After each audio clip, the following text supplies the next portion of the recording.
self-perpetuating broadly representative board. With certain good board members that are learning a lot to be kept on for years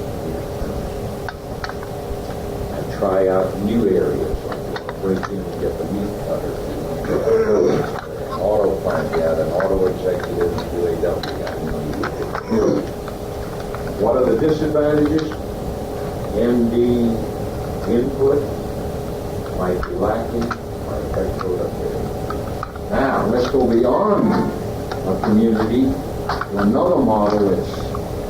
I'll give you the places. Community, again, I gave them to you. The Harvard, the Rutgers, not just the group health plan the group health plan, I mean the Group Health Association of Washington, D.C., GHA. There's a bunch of community plans. No, I'm wrong on DHA. I'm now down to co-op. I'll tell you who the co-ops are. The Group Health Co-op of Seattle, very big, 300,000 people. The only thing on the West Coast, the largest thing really, west of the East Coast, that's anything like that. It's big. It's a co-op. Anybody know what a co-op is? What's the difference between a co-op and a bunch, like 12 people deciding to set up a non-profit? What happens in a cooperative? Food cooperative, any kind of cooperative.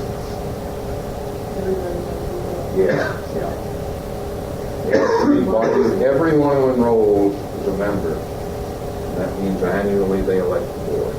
Okay? Total democracy. Now, what is then?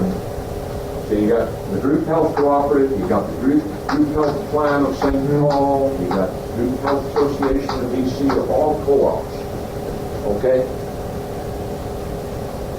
What's advantages? The consumers are in charge.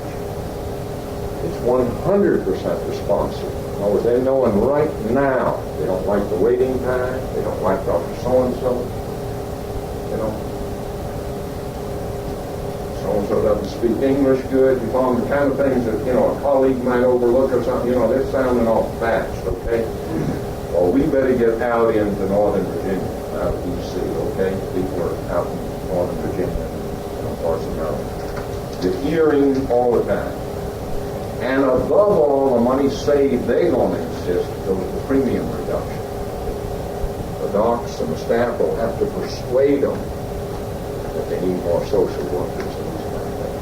You'll have to have intelligent dialogue in classes on issues. What are the weaknesses?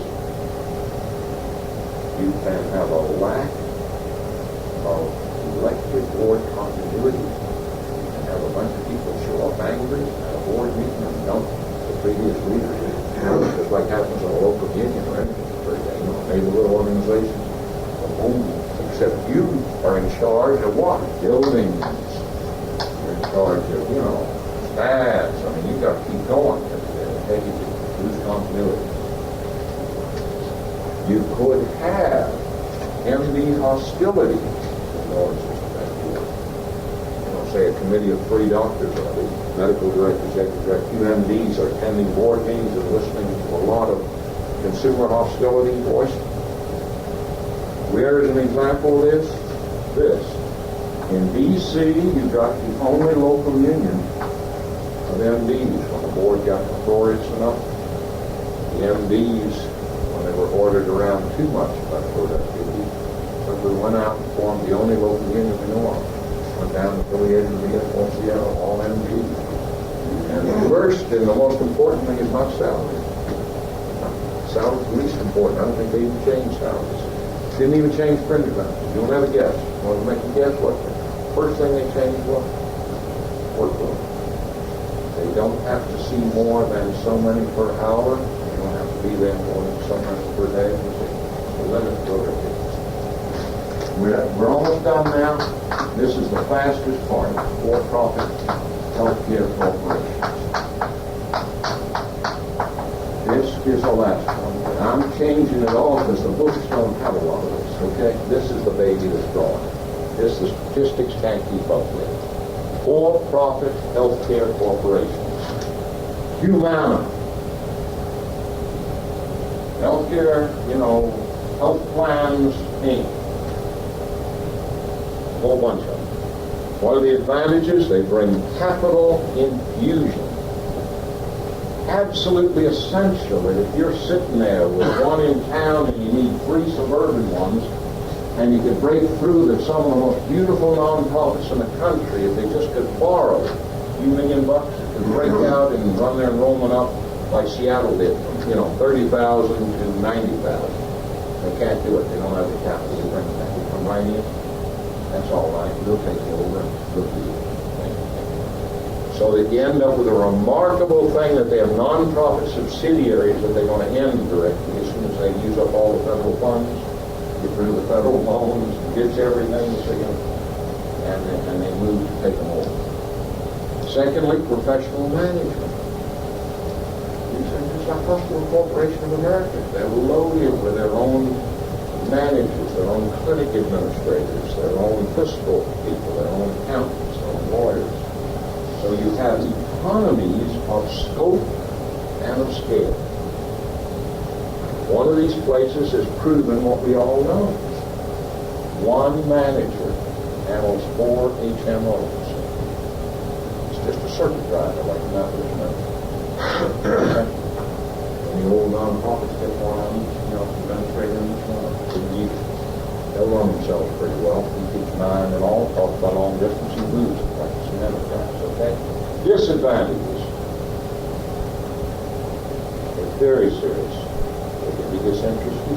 Medicare patients, Medicaid patients, low-income patients, middle-income patients, rural markets. What could come first? The stockholder interests, or even worse, stock market strategies. There are some people who believe that plans which will enter the New York Stock Exchange probably in the next few months, if you read the Wall Street Journal, has been buying up this rapidly with MD Capital out of Nashville because it intends to just show it's got a lot of bottom line cash flow in monthly premiums. And there's so many people enrolled and actually still at the edge of bankruptcy. That is a fast rundown. To get you ready, now I'm giving out your readings, and we're done. 2 readings. Please take one apiece and send them back.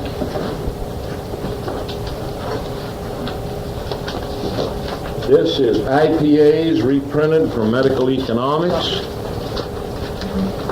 That's an article that does not portray the IPA spokesman who's coming next time, okay, who is not from a medical society-dominated thing.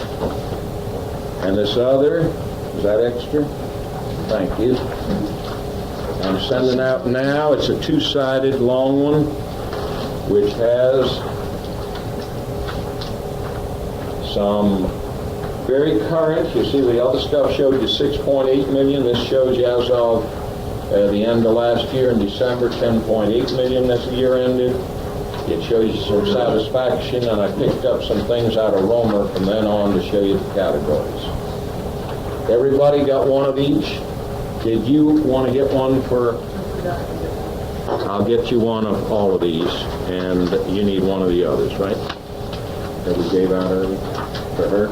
Can you give a set to Miss Holland? There's this somebody, Amy Cohen's in this room, and before you came, somebody wants to attend the HMO thing and wanted the readings, and that's one of your classmates asked me to give you a set. What's her name? Catherine Drozdowski. Oh, okay. Came by ahead of time, so I send her a set. She said she'd see you this week. Okay. Please read this stuff, and remember that Carol Cutlet Miller, who's a leading woman executive of an IPA, is not from a medical society-dominated IPA. You need to understand what most of them are, and that article's about it. She's from one that we call networking. It's much more constructive. She encourages the small group practices. But an IPA, remember, meets low population areas. She's from a small town and is making one work. under very difficult circumstances. Okay? It makes a very clear point of what he's calling for. What does he think the future pastor should make? Specialist and who? All right, so let's start with that, and then we'll move on what's happened in the world, okay? The first thing is it can't even conceive of what we now have to deal with. It's thinking of GPs, of family practitioners, or essentially primary care, whatever you want to call it, okay? Mixing with subspecialists. Remember, it's having a deal in 1930 to 32 with what it's looking at. A whole bunch of new boards have been created. You know, there's now ophthalmology, double ENT hasn't broken into two parts yet. There's orthopods, there's general surgeons. It's very concerned at this separation between, primary care and specialists. And it's already describing people taking themselves to specialists, right? And today we know this is, the way it's done, right? You think you got a blood problem, you go see a hematologist. You actually go see that specialist. You certainly take yourself to an orthopod or send it along the emergency room if you got insurance. You do all these things, and they're very concerned about this. The first assumption is what? That they'll be together. That's the very big assumption of it, right? It thinks then that it's a very good development. It's a very conservative committee, very conservative people who are far-sighted enough to be, predicting out there into the future. What else do you get out of what it's concerned about? Any dangers, any of you remember? What are the dangers that would, or any other things that look for us? Thanks, go ahead. That if people come into the practice, it becomes too large, because people lose the personal. Okay, it can become large, you become a number, and lose personal. Okay? Next one, what other things? Other physicians that lose their initiative. They'll lose their initiative. That to me kind of... How does it word that, do you remember? What point does it make them lose their initiative? How? They won't know how to do surgery? Well, how will they lose their initiative? What? Huh? All right. Now, if their income is insured, then they lose some initiative, okay? Anyone question that this is still a problem as the group gets bigger? As a Kaiser, say HMO group gets bigger, as Lovelace Clinic, and, any large group gets bigger. Any question this continues to be something in this, right? That's the what? Any question you might? This continues. There's hardly any around. They're already seeing it. Okay. Any question that this can happen? If you go on salary, you can lose an issue. No? The question on what type of individual you serve, whether they are paying yourself paying such a connection or whether they're, All right. Let's talk about that more. But would you doubt that there's a potential danger as a group that's large? Well, 4 doctors together are likely, the waiting room doesn't have to be big enough. It takes a lot of design problems. You break it down by departments. How do you have waiting? How do you have everything take place? How distant are they at due? You're in a private pay clinic, but you might be 2.5 miles from some department they're sending you to, in terms of for a service they want. They can't have x-rays spread all over as it gets bigger, right? This can happen and Duke is a med center, but it can happen in Duke. Is there anything else? They raised something, I cut off the page I told you, but their fears of, I forget. Well, it's to keep young men down. I read you the rest of it that day, so you wouldn't think it was the idea that somehow older and younger, it's senior and junior issues, I don't see them as major, because the section, you can thread, the thread of succession has a lot to do with it. They need each other. is that there's something administrators have to overwatch with there. Did they say much more about, or do you have more to add to any of the benefits that they raised? Because this is 1932 published report after studying. They gave the reasons why it needed to come together, you remember? And all those, I think, have simply been accentuated. Capital investment is worse now than they could have dreamed of, the need for capital intensiveness. And the advance of medical art and knowledge, technologies run amok and the separation, all those issues. But some of the things, you remember, I'll make them small, but they also mentioned they hoped it would end a separatist habit of thought and action. And actually in many groups, we don't have to take it up as big a problem as this. That is one of the things that does frustrate administrators. It looks at a group practice that they may be responsible for, is whether they really function as a group. It takes a lot of work to get them to function as a group, or else what you got is a collection of people with individual practices. Even though they consult each other occasionally, that's not the amount of a group function that often they hope theoretically take care. Now, the other data was given you. Could I just ask Yeah, I want it. clarification? Yeah.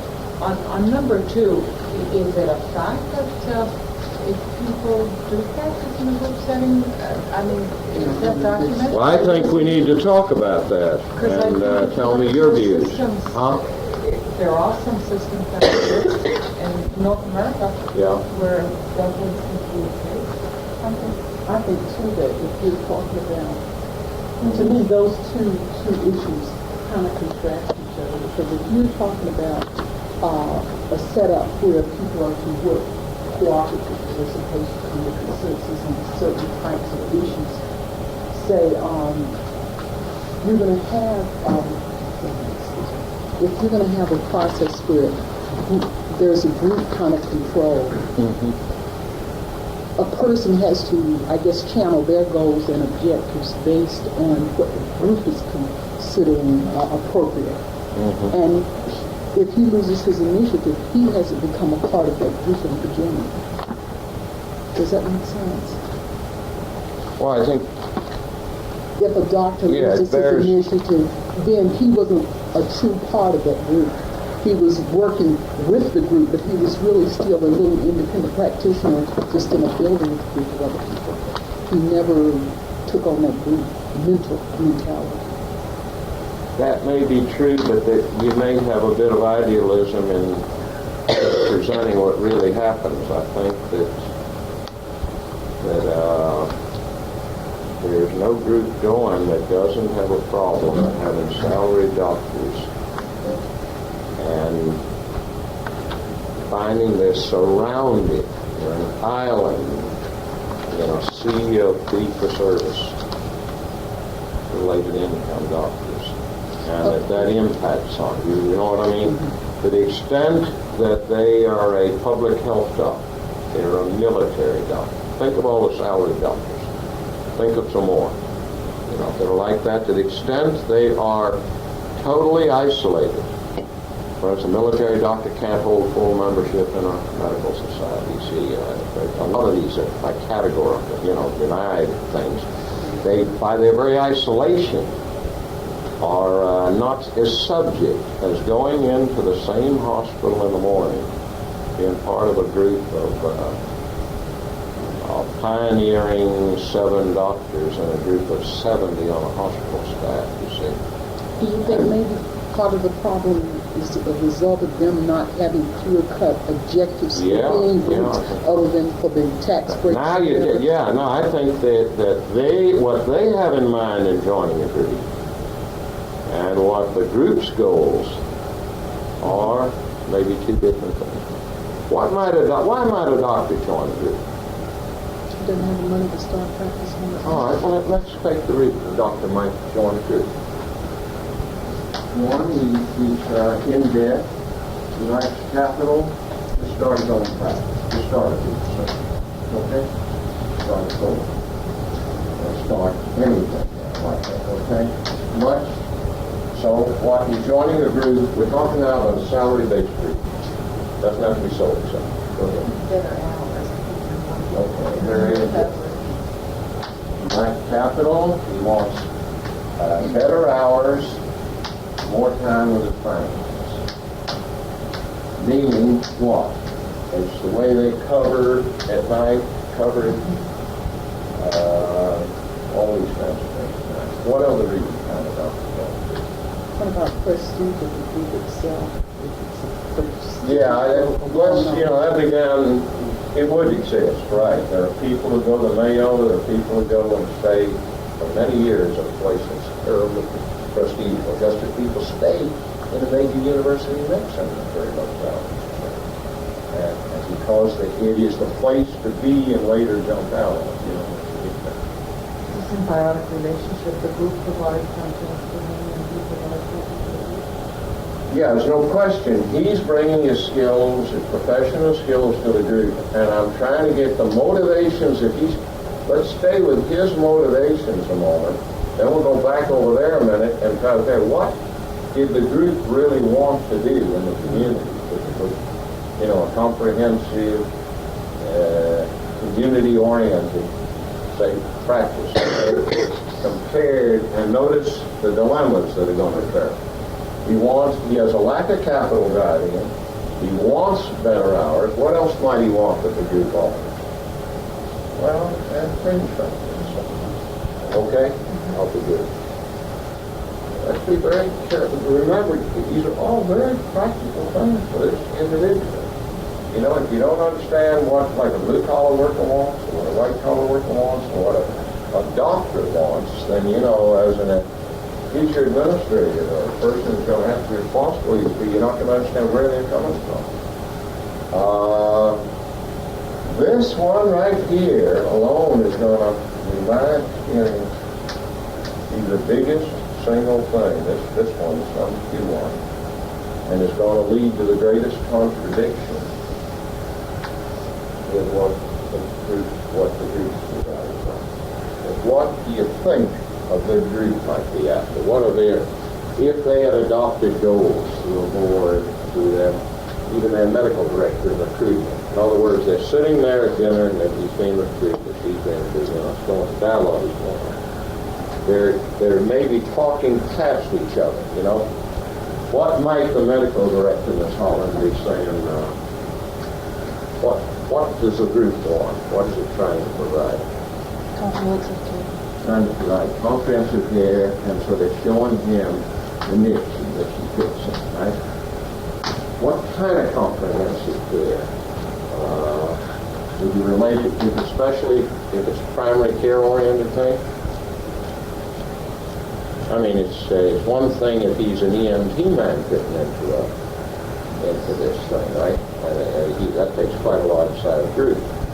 But what if it's a 12-person group almost, not a single specialty group, multi-specialty group? It's got to be primary care oriented, right? It's very hard to be otherwise. If it's primary care oriented, and it is community oriented, then what's he being talked about? What is he not hearing very well? What do people want out of this group? Biggest thing of all. Let's break that down. He's talking to him about availability. They're talking to him about 24 hours, 7 days a week. And I'm saying to him, this will not contradict. How will that not contradict him? How do you not contradict that? How do you tell them this is what the group has to give the public? And how do we manage? If you were alone in practice, doctor, this would kill you. To be this kind of doctor, wanting that, right? You can't make it. Who wants to try what the group is? Would it just be simple rotation? Well, what you're saying is, they're saying for the group mechanism, they're running like a dispatcher. It's like a railroad. We can run a railroad, okay? That's what they're really saying. Through management, we can have scheduling. You can have your half hour off to go to the med center, half day off to go to the med center. And I'm talking about a series of things. For instance, I feel he might add these same benefits included far more than insurance. Might have been a university med center affiliation. See what I mean? A lot of things that bring a person in. You understand? Travel. But they're saying through scheduling, through rotation, we can handle vacations, we can handle what else? Study time. Notice a lot of these are things that were up here. You know, this time off is a big thing up here, not just up here, but, you know, down under fringe benefits. Vacation, sick leave, you know. We can handle all of this, okay? What's the trade-off? Suppose he's in family practice and is on every fourth night and every fourth evening. What do you think would be, what starts to be the contradiction? Doesn't make this always so cozy. We would like to read it. Young, you want to try? What do you think? What really does a patient want? There's a named doctor when they call in, right? She may say, I go to Dr. Jones, and if she's told he isn't on tonight, Dr. Smith is, right? And we will now what? What might be the system? The next stage, what might she be told? Patient calling in. What might be operated? How many variations are there and how we become available? Describe to them. To practically understand why this becomes a contradiction, why this harmony's question of wouldn't they really understand and be all right on salary? And you think, how many things did she say? What could she say at that stage? Dr. Smith is on call, and what? How they might handle it. And what? He's sleeping in at such and such a place, and you can go down and see him like that. Right? What? He'll be at the emergency. Or we have a telephone switch. You hold on right now. What is your complaint? What is your name? You know, or what's the child's age? You know, and what's the fever? How long has he had it? You get the feedback, right? You hold while I connect you with Dr. Smith. Isn't that another variation? He's still at home. Okay? He doesn't respond automatically. Now, you gave one variation. But you're beginning to get the thing. One is he could be totally available. Couldn't he? He could be somewhere. When he has his night, he is covering for that group somewhere. Say at the clinic till 11 and then over to the ER, right? A lot has to do with competition. He could be at home, ready on this telephone operator's word to go somewhere. That's the second variation. That's just more variations then. I don't understand why patients think like this is an eternal struggle. You gotta, I hope you got that in your mind by now, okay? That doctors and patients are in an eternal struggle, okay? If you talk about Marxist class conflict, this is one that's eternal. Nobody is figuring their way out of it, Kaiser or anywhere else. If the patient had their way, their own doctor in the group would be totally available to them 24 hours a day, 7 days a week. They don't even like the idea of learning that someone else is on that, okay? Now, how many variations are they going to get? That the second person is not totally available, right? That's most likely, right? What do you think else? He's at home, ready to go? Is that going to be very common? Some places where they're very competitive, okay?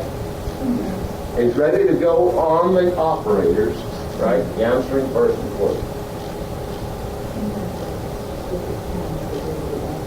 Very good, okay.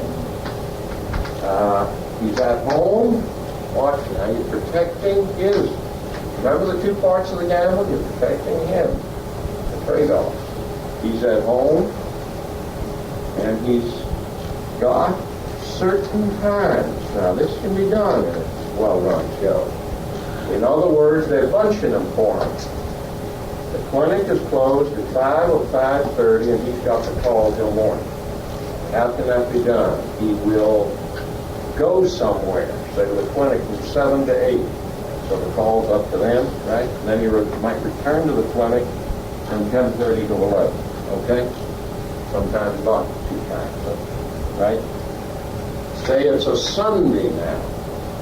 He might have only 1 time for bunch of them, accumulate them, and I'll meet him at the emergency room, or I'll open the clinic and be there from 1 to 2 or something, okay? These all variations. Somebody want to make other suggestions? These would be at home, but meet you at a scheduled time, right? None of you have yet said, see, we haven't got to the one where I said she pushed the lines together. Because otherwise, if you call the phone company, they tell you that's extremely common. That's the doctor, okay? And you're going to see what starts happening now. It's now coming down to less and less pleasing to the patient, okay? Still very good. Still very good service. Okay, the patient, good shape. Out of hours, right? Now, what can happen on squeezing the phones together? And the Smiths talks with it. He gets the 1 second, 10 second summary. Baby, so much baby. And he's 2 kinds of people. All 4 doctors on call and peds, a larger group, or all 4 family practitioners are not the same kind of people, are they? In other words, if they own the practice, are they more likely to be more alike? If they own the practice, or less alike? In attitude, huh? More alike. I agree with you, but why? Who wants to counter that? They're more likely to be more alike in attitudes towards patient care if they own either is ready, steady, and out there all night, sleeping in and causing them grief one way, right? Or is saying, go jump, little lady, I've had a beer and I can't come out, pull something. What do they do about it? Do something about it the next morning, 3:40. They give them a walking, right? I mean, whatever the extreme is, they can cope with it, right? And all these things can occur. The bigger the bureaucracy, the more it is a salary, situation, the more they have different qualities. In other words, the guy up here who wanted better hours and more time with his family may be willing to be at the clinic at 7:45 after an hour's rounds at the hospital, and may be willing to work his tail off in the daytime, and may not want. Now let's listen to him in the night. He works hard in the daytime. This is what he wants. He now has an exaggerated notion of what this means, okay? Now, there's nothing wrong with your baby. You're using a little common sense won't do, right? Put a sponge on her, the sponge bathe her, use a little alcohol, and if he's really nice, he call me back about 11. He ain't going anywhere to think of his mouth full of stuff, okay? So give that mother no reassurance, okay? And if it gets worse, he's going to say, hey, everything's going to be all right till morning. We're going to work on the theory that all babies get well anyway, okay? Am I exaggerating? Because I'd like to hear it from all of you. I mean, have you not encountered? I mean, that this is the purpose often of this, is to not have too much authority. For instance, in some clinics, you try to deliberately make that a non-nurse, so she will react as much as possible with the patient, make her a very sensitive person. Yeah. Behavior would not be very cost-effective for the practice. Right. The consumer would have to. How right you are. And where is that behavior going to be noted quickly for service? Where's it's going to be noted immediately. Is there any question in your mind? Really, with all the love and my years of experience with the other, my opposition to fee for service, okay, and criticism of it, there's no question in my mind, it's immediate responsibility. He is, when that woman, say, is bold enough to call in the next morning and say, send my charts, please, to Dr. Wilson's office, change my care. That little lady in the office reports to the senior department loss of the fourth chart site. Got to be hired 3 months ago. Well, the 40th chart, okay? I don't really act, at the lowest point or it can be accidents. But the fee for service group will react. And what you're saying is exactly right. And the agony in many groups is how do you balance this? What if Dr. Smith is the most willing to give up lunch hour? This is really where administrators, you see, he's not God. In that trial between, Groucho Marx younger lady and the family. If you all noticed in last night's news, you see they had old George Burns on the stand.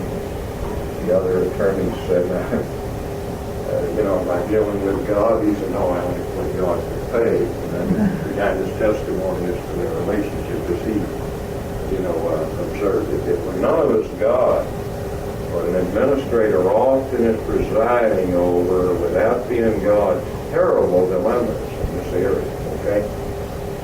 In other words, the person who responds well at night may be a sloppy medical records dictator, may be not advancing in his med school affiliation. Okay, you understand? None of these ever come out just perfect. Mr. Perfect is there, or Miss Perfect is there, okay?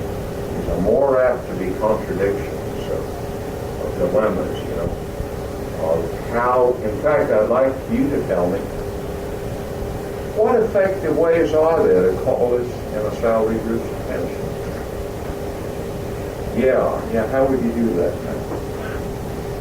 Where would be the motivation of your person? Or a person who's got excellent academic credentials, now advanced to full professor here, works his tail off compared to all of his colleagues all day long. Right? And acts ugly down here. I didn't give you ugly. Because I gave you the uglies that I've dealt with. Or that I just was called into the strange group in the last month. The uglies are unbelievable. Okay? Actually unbelievable. Family practice. A guy with a huge practice needing him desperately, and then he responds that close to zero. Right? He responds to nurses from CCU calling him when he's got the call. He responds to ICU, but as far as going out to see somebody, reading isn't enough. Crawling in on all fours isn't enough. It's that he ain't going out at that. And they fear, how do you put people on this most distinguished figure? Seniority.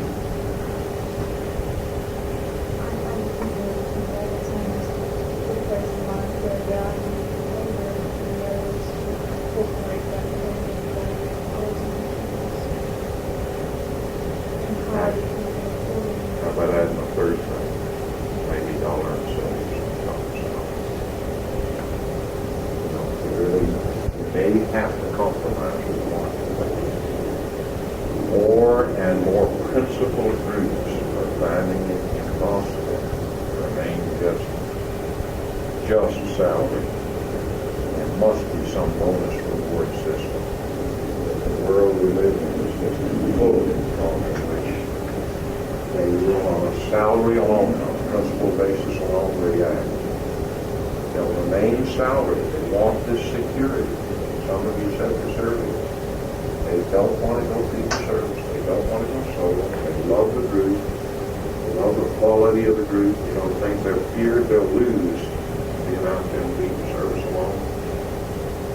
And what you say is right, but by itself, in the sessions I've seen, it's very difficult. I mean, the group very quickly realizes that even then they worry that peer pressure, they don't know what to do, that a senior person may not react to extra money. They'll let the younger people have the extra money. It's like a special reward system, and then the group hates itself for doing it. How do you set up a special reward system? Without churning, doing something about it. Does it mean that somebody's almost up every night charging down to see them in person, unnecessarily, in order to pick up another 10 or 15 bucks out of the $30 fee to see them? There's a contradiction in almost any way you try to come out of this. Well, how is it done? Do they paying for actual visit, or giving them extra money for being on call? Nobody knows, and everybody does it differently. And there are no rules. You want to discuss remuneration? I'm tended to, let's talk about, have we got the dilemma, or who wants to speak beyond the dilemma to some viewpoints here? Who wants to present any thesis? Let me reemphasize, of all the benefits, it is this one, this second one, better hours, more time, whatever you want to call it, that in my opinion, as I teach medical students, is increasingly the reaction. I mean, there's a lifestyle issue now for more and more of them than there was for the generation ahead of them. There's some of them coming out to where they want to only be in a setting, but that is the part that's guaranteed. Now, if you get enough of them together on that, so that what they're saying is, if I can be on every 5th night or 6th night, keep it far enough away, I will work. You follow me? If you can get them congenial enough, you see what I'm getting at in terms of you can get the trade-offs. But where you've got pressures, economic pressures, where you've got competitive pressures, the outside world does so much better. I'm sorry to tell you, in my experience, on the way that fee-for-service doctors react and the way that salary doctors react. I have never known a fee-for-service doctor that doesn't come out readily on salary. NP or anyway, leaves the boat club, leaves where he is. There's no way. I mean, there's money in this. You can't lose patience. It's life and death, and they're there. And some of them, it's how do you get that into salaried people? And although some of you, I guess, don't believe the percentages that I'm citing, that my medical school better informed people estimate that 5% of the medical school is not, students are not dollar oriented and are idealists of some vague sort. And none of them also quarrel with the fact that I have never met 5% yet since the end of the 60s. In any seminar, in any class, it is more like 1% and 2 is high in my opinion. And the rest of them are dollar-oriented, essentially, by the time they're out. And I was a family practice preceptor for several years. And I used to just sit there amazed. The faculty, they were liberal, enlightened out of the revolution of family practice, And all of them were out of Carmichael. You could name all the heroes of family practice movement that had attacked the AMA and said, we're going to have a revolution. We're going to be primary care, community-oriented practice, These were the department heads all over the U.S., right? You can go meet with Dr. Shahady, the chairman here, you can meet with 5 or 6 of his faculty. There is no question. Wherever you go, I traveled the country and that rural practice party. I met all these people. They are the liberals best. Then you begin to meet the people coming out of 3 years. They have been doing for several years in that third year. That's as far, how close can you be to being out of student status and into practice, The most liberal one wanted me to examine if you joined the group his practice arrangements and his contracts and the safeguarding of the best way to contract him to do protect himself and maximize the situation. That was the liberal approach.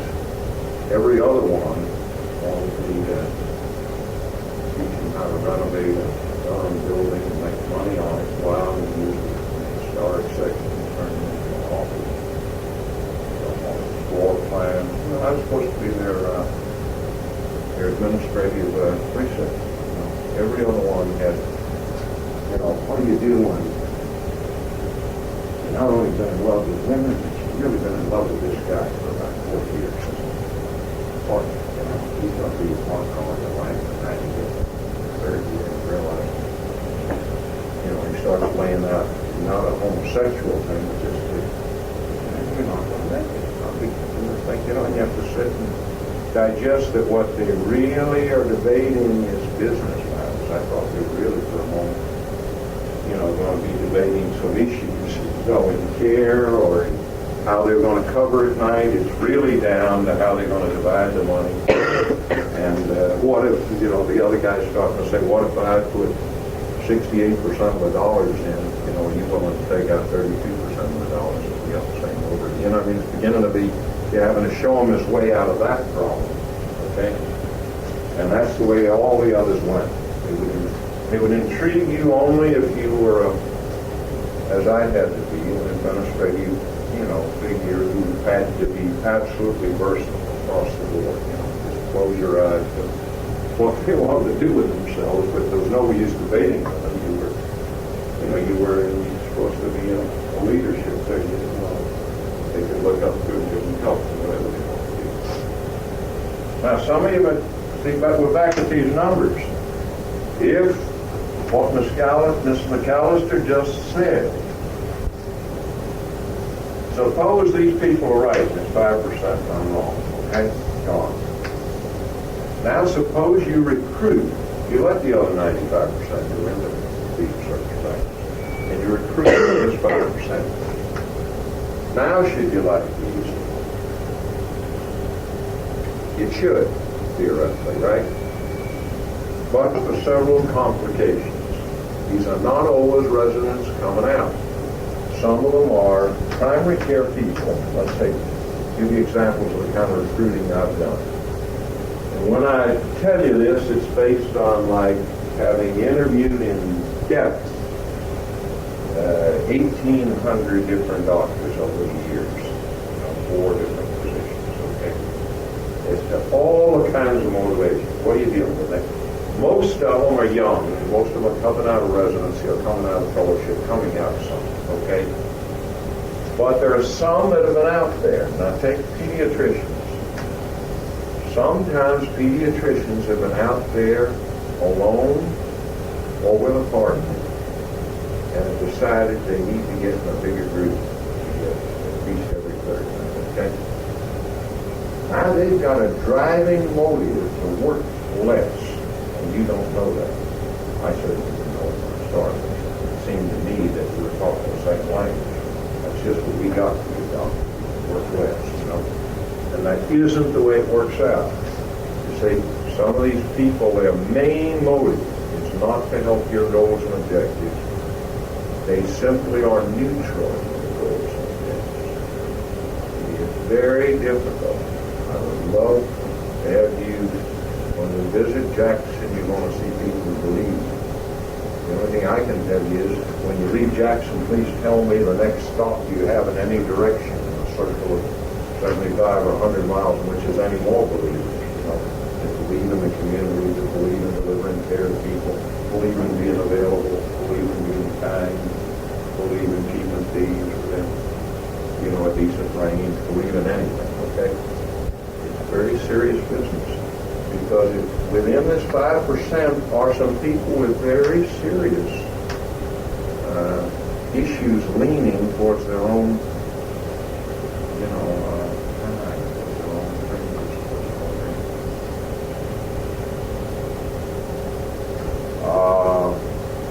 what would you like to discuss in this area? You want to discuss remuneration? I don't exactly understand what you're talking about, that 5% is serious issues leaning against them. What I'm getting is, what's the standard, what's the By standard? what way standard? Yeah, what's standard? It's in a very loose standard. A faculty's talking. Is there as much as 5% of these kids that really descend? They're in the fourth year, internship year from the general way that the system is on. They don't know. They're not saying anything very that would be ready either for a non-owned group practice. They're not talking ownership. Okay. It would be ready for any of these things. And I'm having to speak from the limited. I'm not at Yale and I'm not at Harvard. Okay. All those places would run higher. They're not going to 10 or 15%. Excuse me, are you talking this 5%? These are like unconventional positions. Unconventional. Get out, maybe some sort. work for A very small number would be already, let's say, holistic. They'd be drifting in to spend a half a day a week with you. One of them that I dealt with, you see, it was holistic signing here in Chapel. Another might be looking into occupational health. It doesn't mean you're going to gain them all for primary care. Actually, out of those numbers, the way you get the drift into a lot of things, one or two of them will drift over to the School of Public Health, pick up an MPH so that they can do their thing in their own way the rest of their lives. And then you're not dealing necessarily with people who want to work to make themselves available to them anyway. I mean, some of them will tell you their goals. I'm not even counting them, Their goals are that with the MPH, I'll never have to work more than a 32-hour week is a very big. Nobody ever showed up. Public health department more than that. I'm not sure I understand the point. You said there are only 5% of doctors that would be willing to follow those practices. I don't know. I mean, you ask around the med school and you tell me if anyone thinks there's a much bigger thing. That is, that there's any big number of people that, by any definition, want to do anything except get out. Let's take what are we talking is in the 95. Talking 95 for a minute, okay? In the 95 are all the people who want to become hospital-based physicians, right? They've already decided on radiology, pathology. You got any illusions about them? Make up your mind about that, okay? You want to argue? I mean, the pathologist, one of them I know is the sweetest person in the world. But she's useless to us in what we're talking about, right? She's removing herself from patient care in a direct way. There are an awful lot of good practices around for 95% of the doctors that are interested in. That's right. Maybe we better switch to that and stick with your point. I'm not sure you understood my point about the goals and objectives. Right. Incorporate financial incentives in that. Okay. And make it appropriate to the 95%. Excellent. Excellent. Why don't we pick up the sheet and see how your point is carried out by specialty boards? Pick up the single chart long sideways sheet. You got one available to you there? It bears out the point. It's the most recent list. I think it's a 1975 list that I could find available. And it tells us a lot about this very point. So when we're talking about group practice, I was talking in terms of a model laid down 50 years ago, and that we've been talking about a little bit of a primary care oriented, primary care dominated, at least, multi-specialty group with some community orientation. Not even with all salary plus bonuses, salary plus incentives, okay? Now let's talk about what's really happened in group practice development in the U.S. and where there's a lot of jobs. Let's talk about careers now, okay? Let's talk about the real world, what's really out there, okay? Let's take Nashville, Tennessee, before you look at the numbers. Nashville, Tennessee is a group practice town. You walk out in circles from the main hospital, and you are shocked and amazed. And I just was down there as a consultant, and the first thing I did was like this at the hospital, and I just walked in circles around it. And for blocks, all there are groups of radiologists, 9 and 10. The names are all left on 8 and 10 orthopods, 12 ENT masters, all single specialties, a single specialty group practice tank in circles around the hospital. It's also the headquarters of the Hospital Corporation of America, the largest entrepreneurial corporate factor in all, healthcare delivery in the U.S. And several of the major split-offs from Hospital Corporation of America. Now let's look at this chart. Why don't you tell me any observations, Ms. McAllister, that might bear out what we were just talking about? Are there any significant numbers of people that, unlike the image you have, that many of us have, with group practice being a primary care-oriented thing, that would indicate that people not very essential to primary care are very interested in group practice? Who are some of those specialists?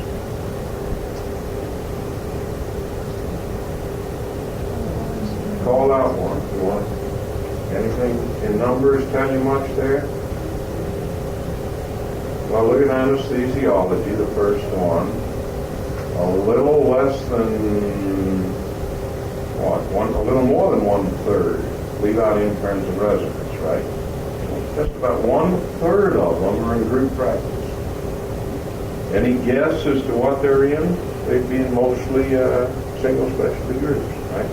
How many anesthesiologists are needed? Or many group practice wouldn't touch a hospital-based doctor anyway. Drop down to radiology and look at the amazing number. Almost 1/3, in radiology. Not a significant number of pathologists, okay? Do we agree on those? Of the hospital-based ones, we see very great significance in 2 out of 3 of the hospital-based specialties. We together on it? Very significant. About 1/3 of radiologists and anesthesiologists. In that year, in a much larger number, everything here is increasing in the direction of group practice. And we're very likely, if we're leaving out inactive, overseas, interns, residents, just trying to get the figures of what's really out there. And then we have very large numbers in internal medicine, but they look more like 20%, don't they? Something, from the whole number. Anything else? Peds is not. It's something like that. What would you say? 16%. These are all lower numbers. So there's a lesson in this, I think, and you may want to develop it, that there are very important groups in this country of, say, radiologists. That's obvious now. Anesthesiologists who have good business management, and to whom these are not even problems. These are almost nearly, I would almost say, without looking up any of the numbers, there's almost no likelihood that they have a non-profit, base. Any debate about that? These are probably groups, the specialist groups together.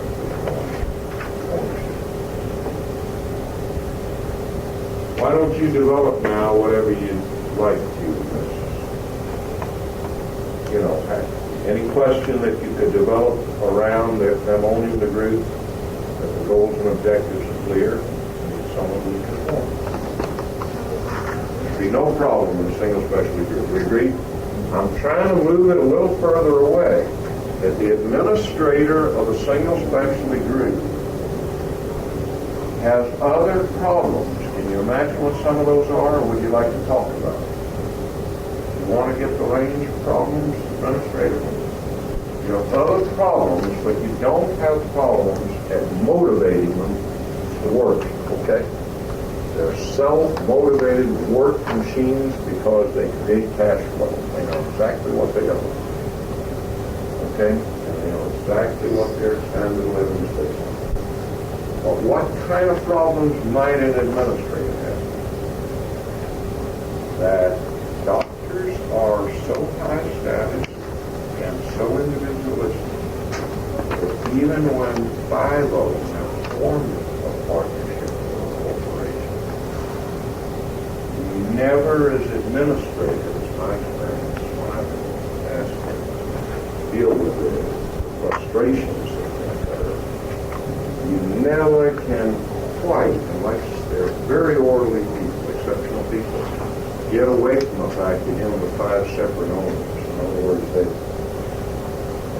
let's say there are 10 of them and they elect a 3-man board. You may find it doesn't work. You can't deal with it. Start doing it the other 7 or 15 individuals in your own. Yet you're absolutely everyone. If they're not owned by, say, 3 people, owned through that the fact of their income production is so decisive that there are very serious problems of that order on. If you're like dealing with it's more like you're dealing with office stars. You're the manager of a very prima donna group of producers. You work under enormous pressure to produce a lot of money. All these are high income groups. Many administrators of radiology groups, let me just tell you, I don't know all these groups, but I know a few of them. The group practices that I know in radiology, in orthopedics, where again it looks like a little over a quarter, and in ENT, where's that? That's the otolaryngology, where they're not very significant, but in the parts of the country where there are, in those 3 fields where I know them, the administrators are dealing with people who create an income each a gross of more than 500,000. No case under 500,000. So that they want him to get a little over there, and want him or her to get a little, be sure collections, and they're riding herd on that, just like you would in small business. But isn't that conflict present because the doctors themselves have such a low image as the administrator? He's just there to do our bidding. In part, it's because they have been the kings of the law, and the little blue things I gave out to some of you, the dangers that and other things are beginning to create. And not reading the speech, say that I may distribute to you by the head of Presbyterian Clinic or Lovelace in Albuquerque, just made to the AHA, which he says we in the American Hospital Association have to aggressively move out and knock the doctor in his own private office out. Whatever he said about weigh in on this. Third, on the questioning, isn't that going too far? No, it's going to be essential for hospitals to survive and save everybody else's back. And what does he live? The hospitals have the equipment. Hospitals have the capital investments. Hospitals have the staffs to do it. And the hospital have the planners to do it.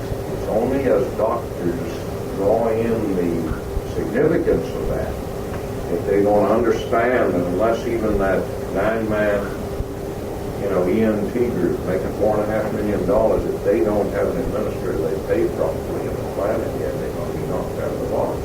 By some hiring in some of these young ones, at salaries from, or setting up their own searching center before the group can. They're going to draw some conclusions from it with the more analysis as to where all this is headed. Now, I don't want to spend your time. I don't